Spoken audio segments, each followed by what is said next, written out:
वरिष्ठ नागरिकों की यानी सीनियर सिटीजन्स की बात करने की और उनके सुरक्षा कवच की बात करते हैं। जी हाँ, उनके लिए इंश्योरेंस की बात करते हैं, जो कि अगर 60 तक की उम्र में आपने नहीं लिया है तो अब आपके पास किस तरह के विकल्प है। अगर आपकी कोई मेडिकल हिस्ट्री है तो कितनी कॉम्प्लिकेशंस आपके सामने आ सकती है, कितनी कठिनाइयाँ आपके सामने आ सकती हैं एक हेल्थ इंश्योरेंस स्कीम लेने के लिए, आपके पास क्या क्या विकल्प हैं, इस पर फोकस करते हैं। Vivek Chaturvedi, chief marketing officer, head of direct sales, Go Digital General Insurance, मेरे साथ जुड़ गए हैं। विवेक, स्वागत है आपका।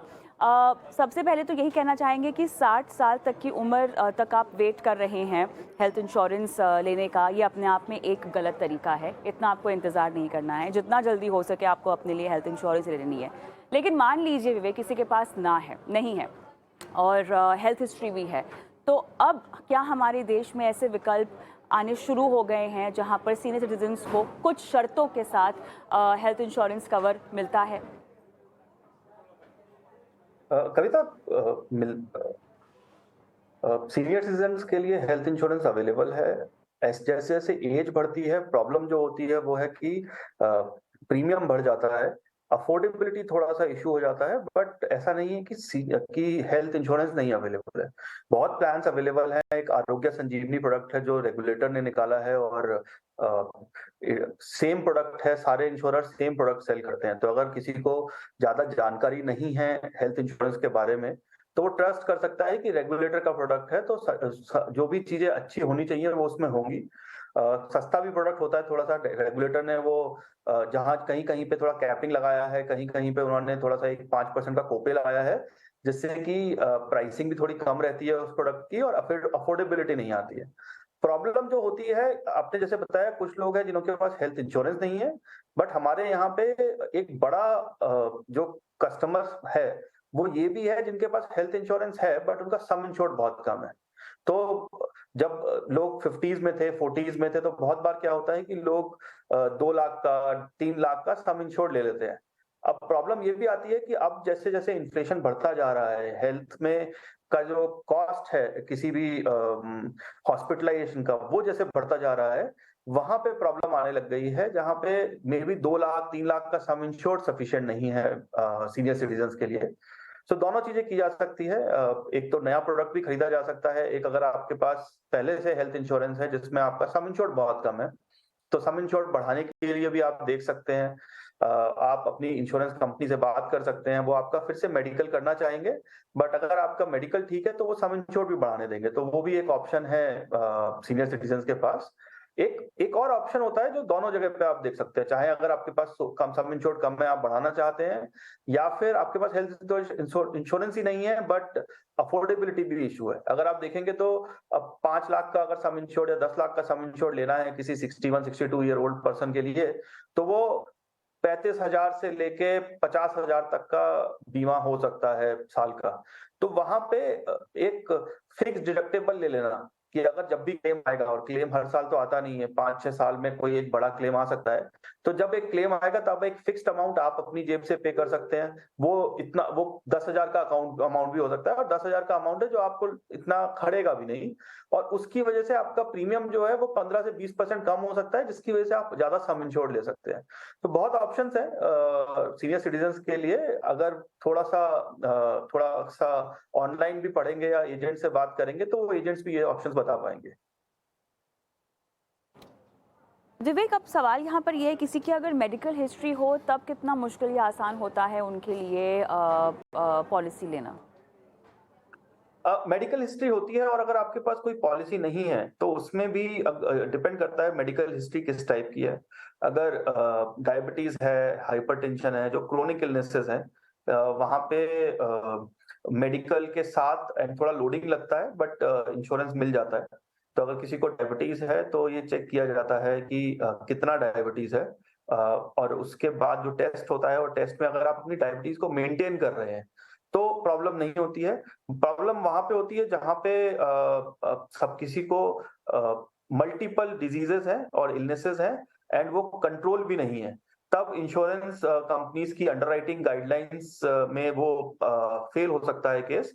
बट ज्यादातर लोग जिनको एक एक प्री एग्जिस्टिंग इलनेस है, लाइक डायबिटीज हो गई, हाइपरटेंशन हो गई, थायराइड हो गया, अस्थमा हो गया, वहां पे प्रोडक्ट तो मिल जाता है। हाँ, थोड़ा सा इंश्योरेंस कंपनी अपना लोडिंग लगाना पसंद करती है वहां पे।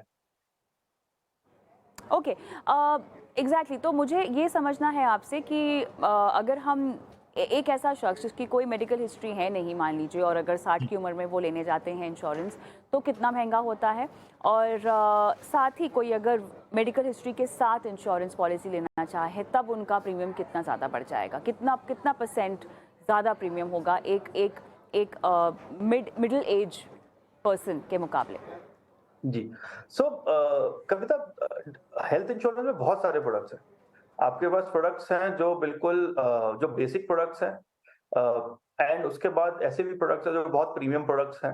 आइडियली हमारा एडवाइस ये रहता है कि कस्टमर को बहुत प्रीमियम प्रोडक्ट्स नहीं लेने चाहिए। चाहे आप यंग हो तब भी नहीं लेने चाहिए, क्योंकि प्रीमियम प्रोडक्ट जब आप लेते हो तो धीरे धीरे करके इन्फ्लेशन की वजह से और एज की वजह से प्रोडक्ट अनअफोर्डेबल हो जाता है। तो पहला एडवाइस तो ये है कि प्रीमियम प्रोडक्ट्स पे ना जाइए। अगर आपको लगता है कि आप अभी भी पे कर सकते हैं, मे बी 5 साल के बाद, क्योंकि हेल्थ इंश्योरेंस में क्या होता है, 60 से 61 से 65 तक की एज तक प्राइसिंग सेम रहता है। फिर 66 से 70 की एज में प्राइसिंग और बढ़ता है। उसके बाद 71 से और बढ़ता है। तो अभी अगर वो जो प्लान है जो आप देख रहे हो और वो आपको लगता है कि वो अफोर्डेबल है आपके लिए, तब भी उसी प्लान का देखिए कि जब 71 के आप हो जाएंगे, 72 के आप हो जाएंगे, तब उसका प्रीमियम कितना होगा। वो आपको एक वो दे देगा, सेंस दे देगा कि एक्चुअल में ये प्रोडक्ट आपके लिए लॉन्ग टर्म में अफोर्डेबल रहेगा कि नहीं।